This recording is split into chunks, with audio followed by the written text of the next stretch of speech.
দেখুন যেটা আমরা বললাম স্কুইজ ব্রেকআউট, তো এখানে বলিঞ্জার ব্যান্ড একদম স্কুইজ করে গেছে এবং এখানে যদি আমরা বাইং পজিশন করি দেন এটা ব্রেকআউট দিয়েছে এবং এখানে আমরা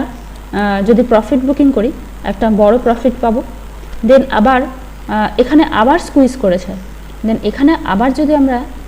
বাইং পজিশন করি এবং এখানে যদি সেল করি দেন একটা আমরা বড় প্রফিট পাবো। আর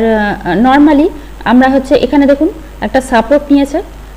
এখানে হচ্ছে একটা সাপোর্ট নিয়ে দেখুন এরকম পজিশনে একটা সাপোর্ট নিয়েছে এবং বলিঞ্জার ব্যান্ডের যে ব্যান্ড অ্যাজ এ সাপোর্ট হিসেবে কাজ করে, তো লোয়ার ব্যান্ডটা তো সাপোর্ট হিসেবে কাজ করে এখানে সাপোর্ট নিয়ে দেন এখান থেকে আবার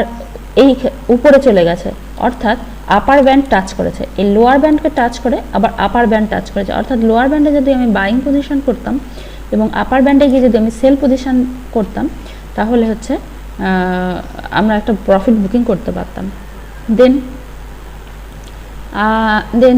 আইআরসি ধরুন আইআরএফসিতে দেখি, আইআরএফসিতে কি হয়েছে একদমই দেখুন একদমই স্কুইজ ব্রেকআউট স্ট্র্যাটেজি, অর্থাৎ দুটো লাইন একদম স্কুইজ হয়ে গেছে। তো দুটো লাইন স্কুইজ হয়ে যাওয়ার পরে যদি আমরা এখানে বাই করি আর এখানে যদি সেল করি একটা সুইং, আমরা একটা সুইংয়ের প্রফিট পাবো। আবার স্কুইজ হয়েছে, দেন এখানে যদি আমরা একটা বাই করি আর হচ্ছে দেন এখানে যদি আমরা একটা সেল করি তাহলেও একটা আমরা প্রফিট বুকিং করতে পারবো। ঠিক আছে, এটা একদমই হচ্ছে 5ই জুনে যদি আমি বাই করতাম এরকম জায়গায় আর যদি সেল করতাম এখানে তাহলে হচ্ছে আমরা একটা প্রফিট বুক করতে পারতাম।